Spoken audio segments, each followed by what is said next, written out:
जय श्री विष्णु जी। जय माता लक्ष्मी जी। भारत अनंतवेद चैनल पर आपका हार्दिक स्वागत है। आज के खास दिन पर आपको हार्दिक शुभकामनाएं। हम कामना करते हैं कि आपका दिन शुभ हो। आज के इस वीडियो में हम पूर्णिमा की कथाओं को सुनाएंगे, जिन कथा को सुनने मात्र से ही आपको पूर्णिमा के व्रत का फल मिलता है। तो चलिए शुरू करते हैं पूर्णिमा की व्रत कथा। द्वापर युग में यशोदा माँ ने श्री कृष्ण से पूछा, हे कृष्ण, तुम संसार की सृष्टि, स्थिति और प्रलय करने वाले हो। क्या तुम मुझे ऐसा व्रत बता सकते हो जिसे करने से मृत्यु लोक में भी स्त्रियों को विधवा होने का भय नहीं रहता और यह व्रत सभी मनुष्यों की मनोकामना को पूरा करता है। श्री कृष्ण ने कहा, हे मात, आपने बहुत सुंदर प्रश्न पूछा है। मैं आपको ऐसे एक व्रत के बारे में बताता हूँ जिसे करने से स्त्रियों को सौभाग्य की प्राप्ति होती है। यह व्रत अत्यंत सौभाग्यदायी है और भगवान शिव की भक्ति को बढ़ाता है। यशोदा जी ने कहा कि हे कृष्ण, इस व्रत को पहली बार मृत्यु लोक में किसने किया था? कृपया इसके बारे में मुझे विस्तार से बताएं। श्री कृष्ण बोले, इस भूमंडल में कार्तिका नामक एक नगरी थी जो अनेक प्रकार के रत्नों से संपन्न थी। वहां चंद्रहास नामक राजा राज्य करता था। उस नगर में धनेश्वर नामक एक ब्राह्मण भी रहता था, जिसकी पत्नी अत्यंत सुंदर और सुशील थी। उनके पास सब कुछ था, लेकिन उनकी कोई संतान नहीं थी, जिससे वे बहुत दुखी रहते थे। एक दिन एक बड़ा योगी उस नगरी में आया। वह योगी उस ब्राह्मण के घर को छोड़कर अन्य सभी घरों से भिक्षा लेकर भोजन किया करता था। वह रूपवती से कभी भिक्षा नहीं लेता था। एक दिन वह योगी रूपवती से भिक्षा न लेकर किसी अन्य घर से भिक्षा लेकर गंगा किनारे जाकर भोजन करने लगा। धनेश्वर ने योगी का यह सब कार्य देख लिया। अपने भिक्षा के अनादर से दुखी होकर धनेश्वर योगी से बोले, हे महात्मा, आप सब घरों से भिक्षा लेते हैं, परंतु आप मेरे घर की भिक्षा कभी नहीं लेते। इसका क्या कारण है? योगी ने कहा, निसंतान घर की भिक्षा पतितों के अन्न के तुल्य होती है, और जो पतितों का अन्न खाता है वह भी पतित हो जाता है। क्योंकि तुम निसंतान हो, इसीलिए पतित हो जाने के भय से मैं तुम्हारे घर की भिक्षा नहीं लेता हूँ। धनेश्वर योगी की यह बात सुनकर वो बहुत दुखी हुआ और हाथ जोड़कर योगी के पैरों में गिर गया और कहने लगा, हे महाराज, यदि ऐसा है तो आप पुत्र प्राप्ति का उपाय बताइए। आप सर्वज्ञानी हैं, मुझ पर कृपा कीजिए। हे भगवान, मेरे घर में धन की कोई कमी नहीं है, परंतु मैं पुत्र न होने के कारण अत्यंत दुखी हूँ। आप मेरे इस दुख को हरण करें। आप तो सामर्थ्यवान हैं भगवान। यह सुनकर योगी कहने लगे, हे ब्राह्मण, तुम चंडी की आराधना किया करो। घर आकर उसने अपनी पत्नी से सब वृत्तांत कहा और स्वयं तप करने के लिए वन में चला गया। वन में जाकर उसने चंडी माँ की उपासना की और उपवास किए।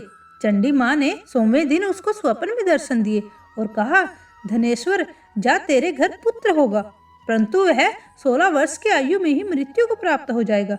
यदि तुम दोनों पति पत्नी 32 पूर्णमासियों का व्रत विधि पूर्वक करोगे तो वह दीर्घ आयु को प्राप्त होगा। जितनी तुम्हारी सामर्थ्य हो, आटे के दिए बनाकर शिवजी भगवान का पूजन करना, परंतु पूर्णमासी के व्रत 32 होने चाहिए। प्रातः काल होने पर इस स्थान के समीप तुम्हें आम का वृक्ष दिखाई देगा। उस पर चढ़कर तुम एक फल तोड़कर शीघ्र ही अपने घर चले जाना और अपनी पत्नी से सब वृत्तांत कहना। ऋतु स्नान के पश्चात वह स्वच्छ होकर श्री शंकर भगवान का ध्यान करके उस फल को खा लेगी। शंकर भगवान की कृपा से उसको गर्भ हो जाएगा। जब वह ब्राह्मण प्रातःकाल उठा तो उसने एक स्थान के पास ही आम का वृक्ष देखा, जिस पर एक अत्यंत सुंदर आम का फल लगा हुआ था। उस ब्राह्मण ने उस आम के वृक्ष पर चढ़कर फल को तोड़ने का प्रयत्न किया, परंतु वृक्ष पर कई बार प्रयत्न करने पर भी वह चढ़ नहीं पाया। तब उस ब्राह्मण को बड़ी चिंता हुई। तब विघ्न विनाशन श्री गणेश भगवान की वंदना करने लगा। हे दयानिधि, आप अपने भक्तों के विघ्नों का नाश करके उनके मंगल कार्यों को संपन्न करने वाले, दुष्टों का नाश करने वाले, रिद्धि सिद्धि प्रदान करने वाले, आप मुझ पर कृपा करके इतना बल दें कि मैं अपना मनोरथ पूरा कर सकूं। इस प्रकार गणेश जी की प्रार्थना करने पर उनकी कृपा से धनेश्वर वृक्ष पर चढ़ गया और उसने सुंदर आम के फल को तोड़ लिया। गणेश्वर ने सोचा कि वरदान से मिला फल यही है, क्योंकि और कोई फल तो इस पेड़ पे दिखाई नहीं देता। धनेश्वर ब्राह्मण ने तत्परता से अपनी पत्नी को फल सौंप दिया, जिसे उसने खा लिया और वह गर्भवती हो गई। देवी की कृपा से उसे एक अत्यंत सुंदर पुत्र की प्राप्ति हुई, जिसे उन्होंने देवी दास का नाम दिया। माता पिता की खुशी और चिंता के साथ वह बालक शुक्ल पक्ष के चंद्रमा की तरह अपने पिता के घर में बड़ा होने लगा। माता भवानी की कृपा से वह बालक बहुत ही सुंदर, सुशील और विद्यमान था। दुर्गा जी की आज्ञा के अनुसार उसकी माता ने 32 पूर्णमासियों का व्रत शुरू कर दिया, ताकि उसका पुत्र दीर्घायु हो सके। 1.25 वर्ष बीतने पर देवदास के माता पिता को चिंता होने लगी कि कहीं उनके पुत्र की मृत्यु ना हो जाए। इसीलिए उन्होंने सोचा कि अगर ऐसी दुर्घटना हो जाए तो वे उसे कैसे सहन करेंगे। इसीलिए उन्होंने देवीदास के मामा को बुलाया और कहा कि हमारी एक बड़ी इच्छा है कि देवीदास 1 वर्ष तक काशी में जाकर विद्या अध्ययन करे, परंतु उसे अकेला नहीं छोड़ना चाहिए। इसीलिए आप साथ में चले जाएं और 1 वर्ष के बाद उसे वापस ले आएं। सब कुछ तैयार करके उसके माता पिता ने देवीदास को एक घोड़े पर बिठाकर उसके मामा के साथ भेज दिया, परंतु यह बात देवीदास के मामा को नहीं बताई। धनेश्वर और उसकी पत्नी ने अपने पुत्र की मंगल कामना और दीर्घायु के लिए भगवती दुर्गा की आराधना और पूर्णमासियों का व्रत शुरू कर दिया। इस प्रकार उन्होंने 32 पूर्णमासी के व्रत को पूरा किया। कुछ समय बाद एक दिन वह मामा और भांजा रास्ते में रात बिताने के लिए किसी गांव में ठहरे हुए थे। उस दिन उस गांव में ब्राह्मण की अत्यंत सुंदर, सुशील और गुणवती कन्या का विवाह हो रहा था। जिस धर्मशाला में वर और उसके बाराती ठहरे हुए थे, उस धर्मशाला में देवीदास और उसके मामा भी ठहरे हुए थे। संयोगवश कन्या को तेल आदि चढ़ाकर मंडप आदि का कार्य किया गया, तो लगन के समय वर को धनुव्रात हो गया। इसीलिए वर के पिता ने अपने परिवार से विचार करके निश्चय किया कि यह देवीदास मेरे पुत्र जैसा ही सुंदर है, मैं इसके साथ ही लगन करवा दूंगा और बाद में विवाह के अन्य कार्य मेरे लड़के के साथ हो जाएंगे। ऐसा सोचकर देवीदास के मामा से जाकर बोला कि तुम थोड़ी देर के लिए अपना भांजा हमें दे दो, जिससे विवाह के लगन का सब कार्य सुचारू रूप से हो सके। तब देवीदास का मामा कहने लगा कि जो कुछ भी वधु पक्ष से कन्यादान के समय वर को मिला है वह सब हमें दे दिया जाए, तो ही मेरा भांजा इस बारात का दूल्हा बन पाएगा। यह बात वर के पिता ने स्वीकार कर लेने पर उसने अपना भांजा वर बनने के लिए भेज दिया और उसके साथ सब विवाह कार्य विधि पूर्वक संपन्न हो गए। पत्नी के साथ वह भोजन करने के पश्चात बहुत उदासीन और दुखी हो गया। उसने सब बातें जो वर के पिता और उसके मामा में हुई थी लड़की को बता दी। तब कन्या कहने लगी, देव, ब्राह्मण और अग्नि के सामने मैंने आपको ही अपना पति माना है, इसीलिए आप ही मेरे पति हैं और मैं आपकी ही पत्नी रहूंगी, अन्य किसी की नहीं। देवीदास ने कहा, ऐसा मत करिए, क्योंकि मेरी आयु बहुत कम है। मेरे पश्चात आपकी क्या गति होगी, इन बातों को अच्छी तरह से विचार कर लीजिए। परंतु वह दृढ़ विचारों वाली लड़की थी। वह बोली, जो आपकी गति होगी वही मेरी गति होगी। प्रातःकाल देवीदास ने अपनी पत्नी को 3 नगों से जड़ी हुई एक अंगूठी दी, एक रुमाल दिया और बोला, हे प्रिय, इसे लो और संकेत समझकर स्थिर चित्त हो जाओ। मेरा मरण और जीवन जानने के लिए एक पुष्प वाटिका बना लो, उसमें सुगंधी वाला एक नव मल्लिका लगाओ और उसको प्रतिदिन जल से सींचा करो। आनंद के साथ खेलो, कूदो और उत्सव मनाओ। जिस समय और जिस दिन मेरा प्राणत होगा यह फूल सूख जाएगा। जब यह फिर से हरा हो जाएगा तो समझ लेना मैं जीवित हूँ। यह बात निश्चय करके समझ लेना, इसमें कोई भी संशय नहीं है। इतना कहकर देवीदास वहां से चला गया और प्रातःकाल होते ही वहां पर गाजे बाजे बजने लगे। जिस समय विवाह कार्य समाप्त करने के लिए वर तथा सब बाराती मंडप में आए तो कन्या ने वर को भली प्रकार से देखकर अपने पिता से कहा कि यह मेरा पति नहीं है, मेरा पति वही है जिसके साथ रात्रि में मेरा पानी ग्रहण हुआ था, इसके साथ मेरा विवाह नहीं हुआ है। यदि यह वही पुरुष है तो बताइए मैंने इसको क्या दिया। वधु पक्ष और कन्या पक्ष कन्यादान के समय जो आभूषण आदि दिए गए थे वो दिखाएं, तथा रात में क्या गुप्त बातें मैंने इनसे कही वह सब सुनाएं। कन्या की बातें सुनकर वह बोला, मैं इसके बाद क्या करूं, मुझे नहीं पता। लज्जित होकर वह वहां से चला गया और पूरी बारात भी अपमानित होकर वहां से चली गई। भगवान श्री कृष्ण ने कहा, हे माता, इस प्रकार देवीदास काशी गया विद्या अर्जन करने के लिए। जब कुछ समय बीत गया तो काल ने एक सर्प को भेजा रात्रि के समय उसको डसने के लिए।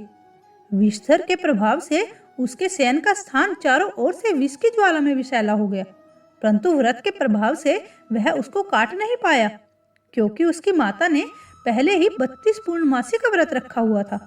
मध्याह्न के समय काल वहां आया और उसके शरीर से प्राणों को निकालने का प्रयत्न करने लगा, जिससे वह मूर्छित होकर पृथ्वी पर गिर गया। उसी समय माता पार्वती और भगवान शंकर वहां पहुंचे। मूर्छित दशा में उसको देखकर माता पार्वती ने शंकर जी से प्रार्थना की कि हे महाराज, आज इस बालक की माता ने पहले ही 32 पूर्णिमा का व्रत पूरा किया था, जिसके प्रभाव से आप उसको प्राण दान दे। माँ भवानी के कहने पर भक्त वत्सल भगवान शिव ने उसको प्राण दान दे दिया।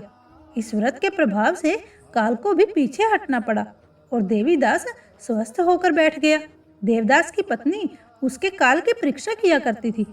जब उसने देखा कि उस पुष्प वाटिका में पुष्प कुछ भी नहीं रहे, तो वह अत्यंत आश्चर्य से भर गई।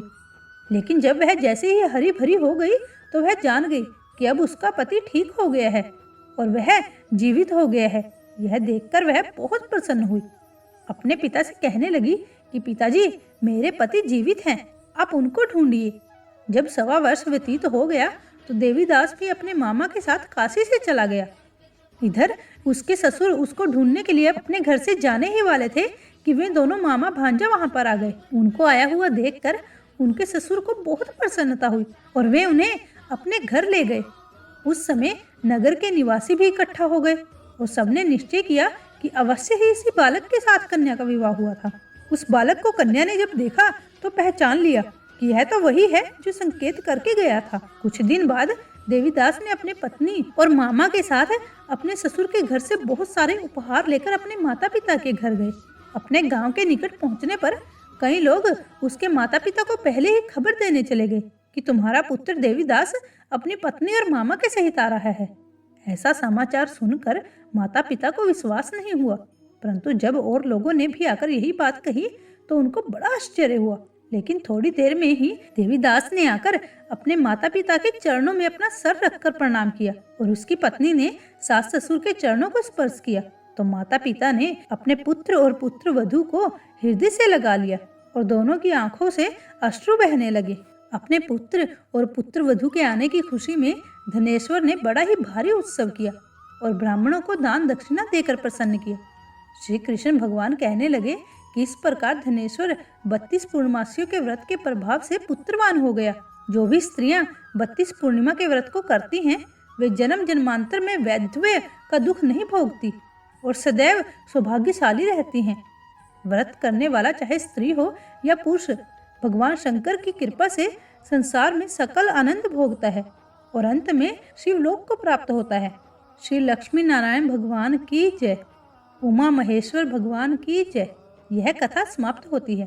भक्तजनों, अगर आपको हमारी यह वीडियो पसंद आए तो हमारा आपसे निवेदन है कि आप हमारे चैनल को सब्सक्राइब करें, ताकि आपको भविष्य में भी ऐसी ज्ञानवर्धक कथाएं सबसे पहले प्राप्त हो सकें। इसके साथ ही आपको हर व्रत के बारे में पूर्ण जानकारी और हर व्रत की कथा भी प्राप्त हो सके। हमारे लिए हमारे YouTube फैमिली में जुड़ने वाला हर सदस्य महत्वपूर्ण है और जो भक्त हमारे चैनल से जुड़े हुए हैं, हम उनका तहे दिल से शुक्रिया करते हैं। आपका दिन मंगलमय हो। धन्यवाद।